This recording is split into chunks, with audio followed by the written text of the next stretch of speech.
উঠে আসলো দিনের বাছাই করা সেরা বড় খবরগুলি। প্রথমে শিরোনামগুলি একবার শুনে নেওয়া যাক। যাদবপুর আজাদ কাশ্মীর পোস্টারে প্রথম গ্রেপ্তারি, সৌম্যদীপকে ধরল পুলিশ। 70% সংরক্ষণ, রাহুলের জাত সমীক্ষা কার্যকর করতে সুপ্রিম নিয়ম ভাঙল তেলেঙ্গানা। বিধানসভার অভ্যন্তরে নওশাদ সিদ্দিকী ও হুমায়ুন কবিরের একান্ত বৈঠক, উস্কে দিল দল ছাড়ার জল্পনা। যাদবপুর বিশ্ববিদ্যালয়ের 5 নম্বর গেট বন্ধ, বহিরাগত প্রবেশ নিষিদ্ধ ক্যাম্পাসে জারি বিজ্ঞপ্তি। শুভেন্দুর উগ্র হিন্দুত্ববাদ পছন্দ নয় দিলীপের, কি বললেন প্রাক্তন সভাপতি? রাজসাক্ষী হিসেবে গোপন জবানবন্দি দিলেন জামাই কল্যাণবয়। পার্থবাবুর বিপদ কি আরও বাড়ল? জানুন বিস্তারিত খবরে। তার আগে চ্যানেলে প্রথমে থাকলে অবশ্যই চ্যানেল সাবস্ক্রাইব করবেন। যাদবপুরে আজাদ কাশ্মীর পোস্টারে প্রথম গ্রেপ্তারি, সৌম্যদীপকে ধরল পুলিশ। যাদবপুর বিশ্ববিদ্যালয়ের দেওয়ালে আজাদ কাশ্মীরের পোস্টার ঘিরে চাঞ্চল্য ছড়িয়েছিল। সেই ঘটনায় এবার গ্রেপ্তার করা হলো বিশ্ববিদ্যালয়েরই ছাত্র সৌম্যদীপ মাহাতোকে। শিক্ষাবন্ধু সমিতির কার্যালয়ে আগুন ধরানোর অভিযোগে আগেই গ্রেপ্তার করা হয়েছিল তাকে। মঙ্গলবার আজাদ কাশ্মীর পোস্টারের ঘটনায় শোন অ্যারেস্ট দেখানো হলো। উল্লেখ্য, বিচ্ছিন্নতাবাদের পোস্টার ইস্যুতে এটি প্রথম গ্রেপ্তার। তবে এদিন তাকে এই মামলাতেও জামিন দেওয়া হয়েছে। 70% সংরক্ষণ, রাহুলের জাত সমীক্ষা কার্যকর করতে সুপ্রিম নিয়ম ভাঙল তেলেঙ্গানা। সরকারি চাকরি ও শিক্ষা প্রতিষ্ঠানে মোট শূন্যপদের 70% সংরক্ষণের আওতায়। রাহুল গান্ধীর প্রস্তাবিত জাতিগত সমীক্ষার ভিত্তিতে সংরক্ষণ কার্যকর করতে গিয়ে সুপ্রিম কোর্টের বেঁধে দেওয়া সংরক্ষণের ঊর্ধ্বসীমাও টপকে গেল কংগ্রেস শাসিত তেলেঙ্গানা।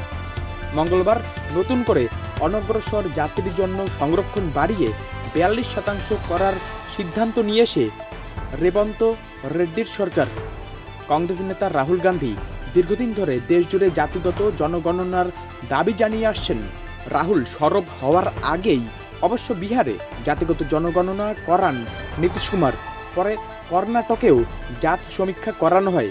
দেশের তৃতীয় রাজ্য হিসাবে জাতিগত জনগণনা করেছিল তেলেঙ্গানা। তবে বিহার বা কর্ণাটক ওই রিপোর্টের ভিত্তিতে সংরক্ষণ বাড়াতে পারেনি। কিন্তু তেলেঙ্গানার রেবন্ত রেড্ডির সরকার দেশের প্রথম রাজ্য হিসাবে জাতিগত জনগণনার রিপোর্টের ভিত্তিতে সংরক্ষণ ব্যবস্থা চালু করল। মঙ্গলবার তেলেঙ্গানা সরকার বিধানসভায় যে বিল পাশ করিয়েছে, সেই বিল অনুযায়ী অনগ্রসর জাতির সংরক্ষণ বেড়ে হলো 42%, যা আগে ছিল 29%। তপশিলি জাতির জন্য সংরক্ষণ 15 থেকে বাড়িয়ে 18% করা হয়েছে। তপশিলি উপজাতির সংরক্ষণের পরিমাণ 6% থেকে বাড়িয়ে করা হয়েছে 10%। সব মিলিয়ে এই বিল কার্যকর হলে সরকারি চাকরিতে সংরক্ষণ 50% থেকে বেড়ে 70% হয়ে যাবে। অর্থাৎ অসংরক্ষিত চাকরির পরিমাণ দাঁড়াবে মাত্র 30%। বিধানসভার অভ্যন্তরে নওশাদ সিদ্দিকী ও হুমায়ুন কবিরের একান্ত বৈঠক, উস্কে দিল দল ছাড়ার জল্পনা। কথায় প্রচলিত আছে, চোরা না শোনে ধর্মের কাহিনী। মঙ্গলবার বিধানসভার অলিন্দে সেই প্রমাণ দিলেন মুর্শিদাবাদ জেলার ভরতপুরের তৃণমূল বিধায়ক হুমায়ুন কবির। তার বিতর্কিত মন্তব্যের জন্য দলের শৃঙ্খলা রক্ষা কমিটি চেয়ারম্যান শোভনদেব চট্টোপাধ্যায়ের ডেকে 15 মিনিট ধরে দলীয় শৃঙ্খলার পাঠ দেন হুমায়ুন কবিরকে। সেখান থেকে বেরিয়ে সাংবাদিকদের মুখোমুখি হয়ে হুমায়ুন কবির বলেন, দলের শৃঙ্খলা দলে সর্বোচ্চ নেত্রী মমতা বন্দ্যোপাধ্যায়ের নির্দেশ তিনি অক্ষরে অক্ষরে মেনে চলবেন। সকল তৃণমূল বিধায়করা স্বস্তির নিঃশ্বাস ফেলে ভাবেন, গত কয়েকদিন ধরে যে বিতর্ক তৈরি হয়েছিল তার বুঝি এবার ইতি ঘটল। কিন্তু না, বিধানসভার অলিন্দে হুমায়ুনের সঙ্গে আইএসএফ বিধায়ক নওশাদ সিদ্দিকীর মুখোমুখি দেখা হতেই দুজনে বেশ কিছুক্ষণ একান্তে বৈঠক করে নিলেন। রাজনৈতিক মহল জানে, বরাবরই আইএসএফ নেতা ও বিধায়ক নওশাদ সিদ্দিকী মমতা বন্দ্যোপাধ্যায়ের বিরোধী। যাদবপুর বিশ্ববিদ্যালয়ের 5 নম্বর গেট বন্ধ, বহিরাগত প্রবেশ নিষিদ্ধ ক্যাম্পাসে জারি বিজ্ঞপ্তি। যাদবপুর বিশ্ববিদ্যালয়ে 2 সপ্তাহ পর ফিরেছেন উপাচার্য ভাস্কর গুপ্ত। যে হামলা এবং আক্রমণ নেমে এসেছিল এই বিশ্ববিদ্যালয় ক্যাম্পাসে, তাতে আক্রান্ত হয়ে অসুস্থ হন উপাচার্য। আর তিনি আবার যাদবপুর বিশ্ববিদ্যালয়ে ফিরতেই যাদবপুর বিশ্ববিদ্যালয় কর্তৃপক্ষ ক্যাম্পাসে নিরাপত্তা চরমে নিয়ে গিয়েছে। তার সঙ্গে একাধিক নির্দেশিকা জারি করা হয়েছে। এখানে এখন থেকে বহিরাগত প্রবেশ নিষিদ্ধ করা হয়েছে বাইরের যানবাহন ক্যাম্পাসে ঢোকা। আর যাদবপুর বিশ্ববিদ্যালয়ে সাময়িকভাবে বন্ধ করা হয়েছে 5 নম্বর গেট। যদিও বাড়তি নিরাপত্তারক্ষী নিয়োগ এবং সিসিটিভি ক্যামেরা বসানো নিয়ে এখনও কিছু খোলাসা করা হয়নি। শুভেন্দুর উগ্র হিন্দুত্ববাদ পছন্দ নয় দিলীপের, কি বললেন প্রাক্তন রাজ্য সভাপতি। বিধানসভা নির্বাচন দরজায় কড়া নাড়ছে, আর তার আগেই বিজেপির অন্দরে রাজনৈতিক মতপার্থক্যের ইঙ্গিত স্পষ্ট হয়ে উঠেছে। দলীয় রাজনীতিতে শুভেন্দু অধিকারীর উগ্র হিন্দুত্ববাদ এর বিরুদ্ধে সরব হলেন বিজেপির প্রাক্তন রাজ্য সভাপতি দিলীপ ঘোষ। তার বক্তব্য, রাজনীতি হোক রাজনীতির মতোই গণতন্ত্র ও সংবিধান মেনেই চলা উচিত। এই মন্তব্য ঘিরে শুরু হয়েছে জোর চর্চা।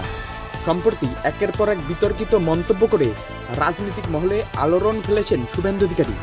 বিধানসভা অধিবেশনের পরই তিনি মন্তব্য করেছেন, তৃণমূলের মুসলিম বিধায়কদের চ্যাংদোলা করে ফেলে দেওয়া উচিত। এই উস্কানিমূলক বক্তব্যে বিধানসভার পরিবেশ উত্তপ্ত হয়ে ওঠে।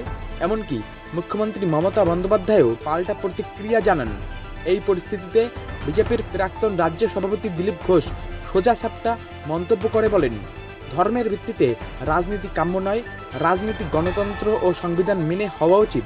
রাজনৈতিক বিশ্লেষকদের মতে দিলীপের এই মন্তব্যের মাধ্যমে শুভেন্দুর কৌশলকেই নিশানা করা হয়েছে। রাজসাক্ষী হিসেবে গোপন জবানবন্দি দিলেন জামাই কল্যাণময়। পার্থবাবুর বিপদ কি আরও বাড়ল? নিয়োগ দুর্নীতি মামলায় আরও জটিলতা বাড়ল। পশ্চিমবঙ্গের প্রাক্তন মন্ত্রী পার্থ চট্টোপাধ্যায়ের জামাই কল্যাণময় ভট্টাচার্য রাজসাক্ষী হিসেবে গোপন জবানবন্দি দিলেন আদালতে। বিশেষজ্ঞদের মতে তার এই স্বীকারোক্তি পার্থর জন্য বিপজ্জনক হতে পারে। কিছুদিন আগেই কল্যাণময় ভট্টাচার্য নিয়োগ দুর্নীতি মামলায় রাজসাক্ষী হওয়ার জন্য আবেদন করেছিলেন, যা ইডির বিশেষ আদালত মঞ্জুর করে। এরপর বিচারক নির্দেশ দেন কল্যাণময়কে নগর ও দায়রা আদালতের 20 নম্বর জুডিশিয়াল ম্যাজিস্ট্রেটের কাছে গোপন জবানবন্দি দিতে হবে। নির্দেশ মোতাবেক মঙ্গলবার সেই জবানবন্দি দিলেন তিনি।